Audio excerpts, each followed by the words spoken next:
This episode is brought to you by Sabio, the #1 coding bootcamp for veterans. Visit sabio.la/military to learn more. And welcome to the Fast Take. I'm Rob Rodriguez. I'm Jack Murphy. And this is the first Fast Take, the first episode of 2023.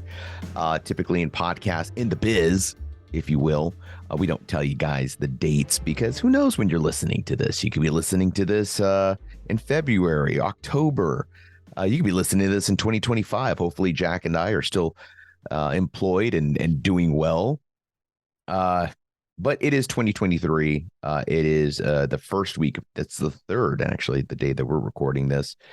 And we talked with Chris Cassidy last week. He is a Navy SEAL, an astronaut, one of those people that just seems to excel in everything that he does. And on top of that, as if, being a Navy SEAL astronaut's not enough, he is now the president and CEO of a nonprofit, I believe, that is trying to build the Medal of Honor Museum in Arlington, Texas. So, Cool. In addition of all those things, he is an advocate for America's most prized people, our Medal of Honor awardees. So, Jack, let me first of all wish you a happy new year, and it's good to see you. But, we talked with Chris, Navy SEAL, astronaut, Medal of Honor museum guy. What are your thoughts on somebody of that caliber? I mean, you don't meet very many people with that type of resume.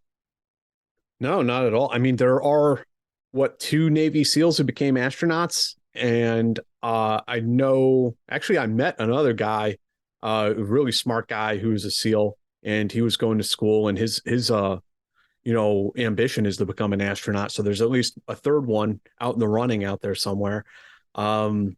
But yeah, I mean, like you said, man, that's an overachiever right there.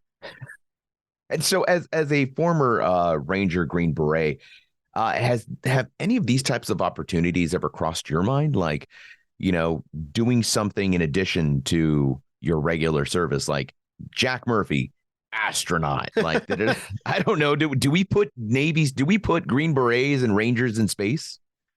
Folks, he's scratching his neck. He's looking around. He's looking nervous. I'm feeling like I'm touching on a very top secret moon base alien warfare project.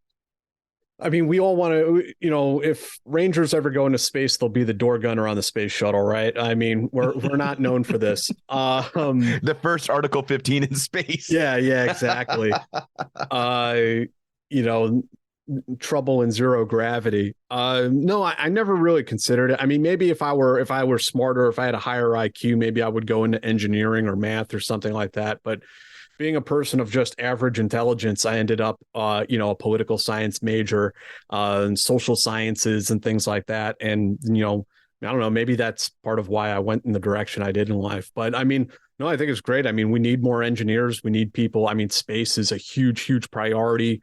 And I think that we need to invest in it. It's like one of those things I think that like people sometimes look at it now, like, why are we bothering going into space? Why are we sending all these little probes to Mars and stuff?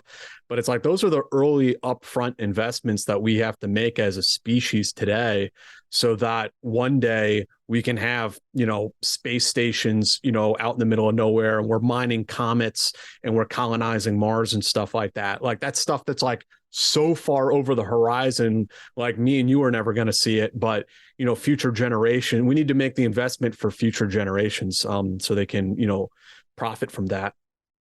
I think that it's also important that we recognize, and you bring up a great point. I know a lot of people, especially as of late with the economy the way it is, people are like, well, why are we giving NASA all this money? Why are we putting people in space? We have SpaceX and the Jeff Bezos company. What are they called? Blue something? Am I thinking Jeff Bezos? Oh, company? Yeah, I know what you're talking about. Yeah, I can't remember the name. Either way, why are we putting all this money into this? You got to remember, too, that putting a Mars probe involves technology that we are going to for sure use here on Earth. Yeah. Defense, weather tracking, all this other stuff. There's 1,000 other reasons that we need to put together a space flight. And when we put together this technology, some of the stuff is going to get classified. Some of the stuff that gets us to the moon, gets us to Mars, gets us, we're looking at classified technology that we're going to use in a lot of other things like missiles programs, new flights, new technology for stealth, all this other stuff. So it's kind of the groundwork for highly advanced DoD applications. And I think it's an important endeavor for us to keep investing in. Also, let's be honest, the kids love space.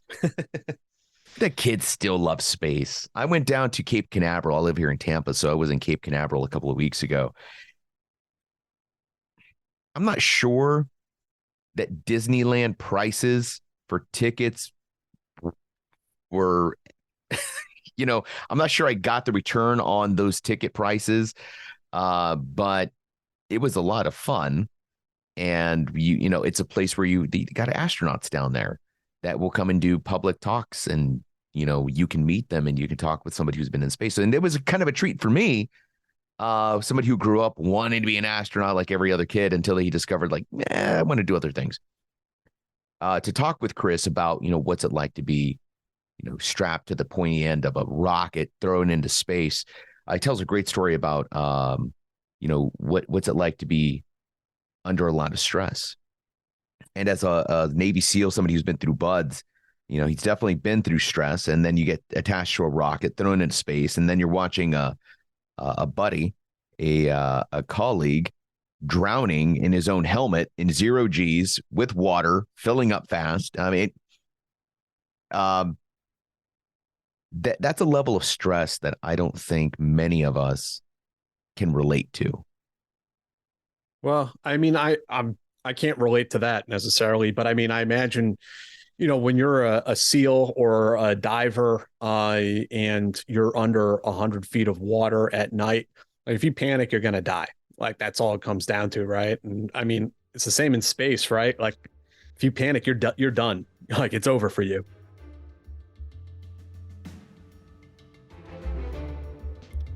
Going back to school after military service can be challenging.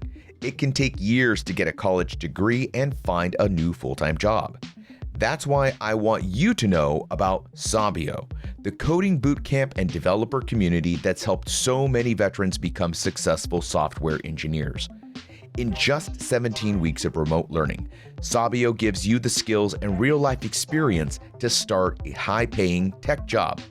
Visit sabio.la/military to learn how you can use your VA benefits to enroll. That's Sabio, sabio.la/military to learn more.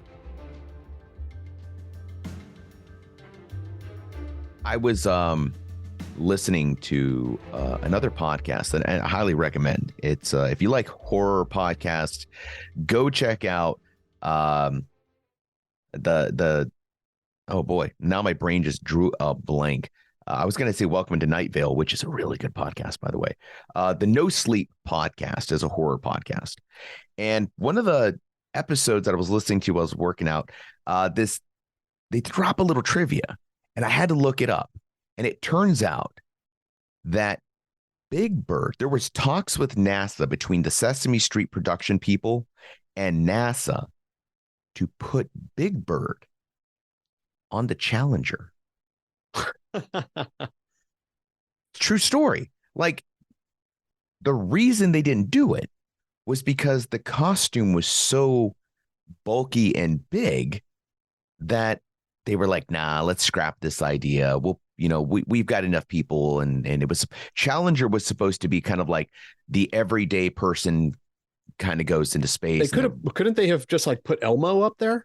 So Elmo, that was one of the questions in this trivia horror thing where when you got the answer wrong, bad things happened.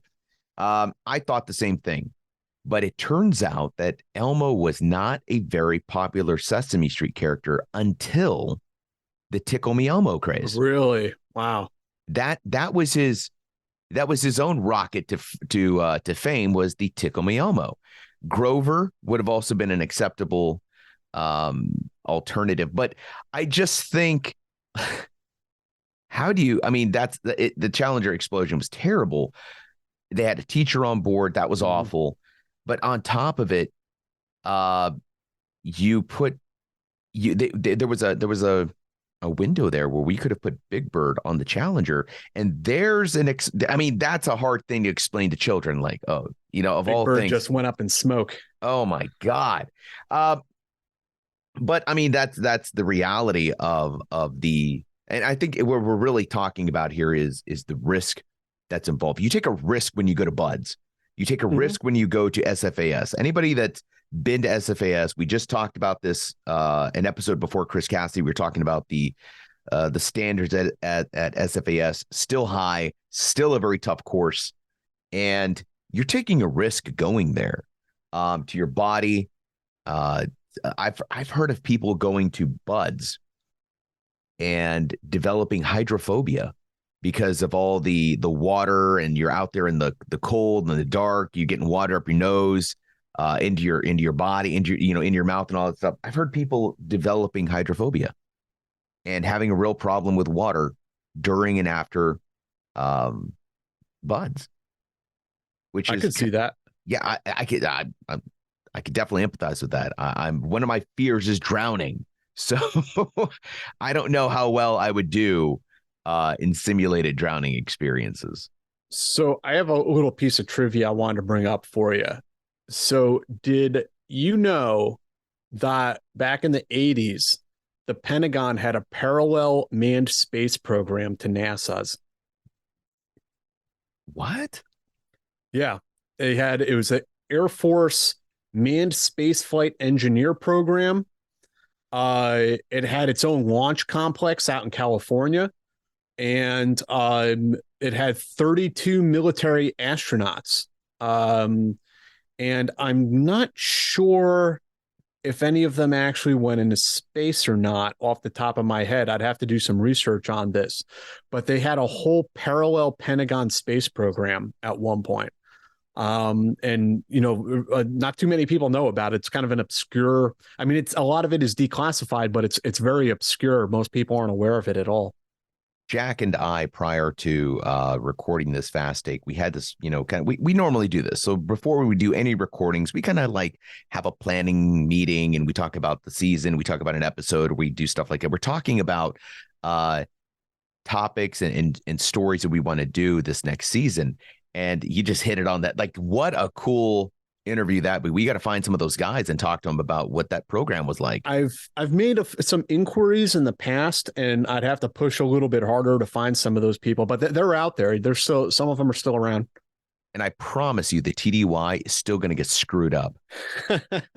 I guarantee it. Like, I need your mileage. Like, I went to space. Yeah, I still need your. I think they what is it? Neil Armstrong put in his TDY. I think that's a actual thing. You can see the form that he submitted, like distance to the moon and back.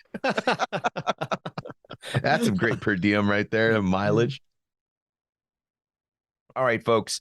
Sorry, I was taking a sip of my coffee. That's rude. I probably shouldn't do that when I'm recording, like drinking coffee. Nobody wants to hear ASMR drinking sounds, unless that's what you do want to hear, in which case you can shoot us an email, militarymatters@stripes.com. You can also find us on Twitter, Stripes MM Pod. You can find Jack at Jack Murphy RGR across all spectrums. You got to give the man credit. The consistency, it's wonderful. You'll never not be able to find him. So make sure you shoot him your messages, your hate mail, your nasty grams, and your love. Send your love. Let's 2023 people. Let's pretend like 20, 21, and 22 were just a bad dream. We're going to go 1980s Dallas season finale. We wake up, it's all a dream. 2023, it's the year of love, folks. We're going to talk a lot about our military heritage. We're bringing you some great interviews. And if you want to reach out to me, I'm always available. Rod on Twitter. Really, that's the only place I really hang out in the social media verse until Elon Musk takes it down. Give out your personal email and phone number, Rod. Yeah, it's whoa, you almost got me there. That's like nobody would care. I could give you my phone number right now, folks, and all I'm going to get is pictures of things that are probably inappropriate. It's terrible. You guys are terrible. Let's be real. Anyways, I also want to thank our editor, Brian. And I screw up your name, Brian. Brian is he's our editor. He listens to every episode and he does the transcriptions, and he also sends me hate mail as well. Like, you can't say that, Rod, or tell Jack he can't say that either. I want to say it's Brian McElhenney, like the guy from It's Always Sunny in Philadelphia. The actor. I might be screwing this up, but Brian, thank you for all your work for the this last year. Much appreciated. Folks, thank you. You are the final appreciation focus. Thank you for listening. Thank you for continuing to support this podcast.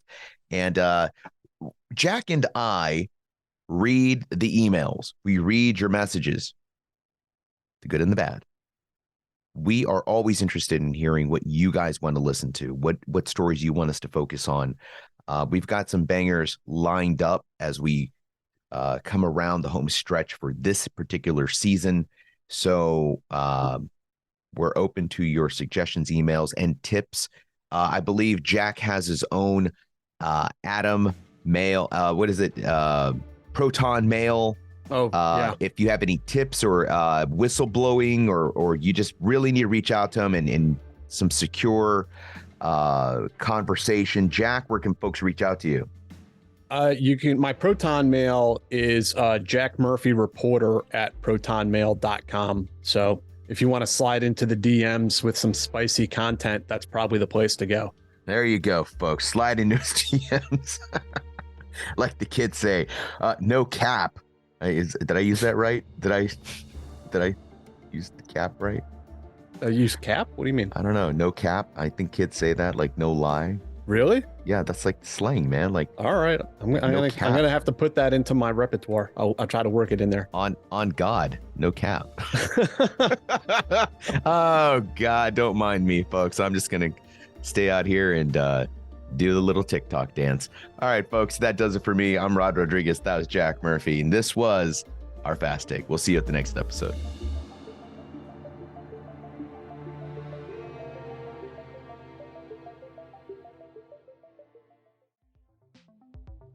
This episode is brought to you by Sabio, the #1 coding bootcamp for veterans. Visit sabio.la/military to learn more.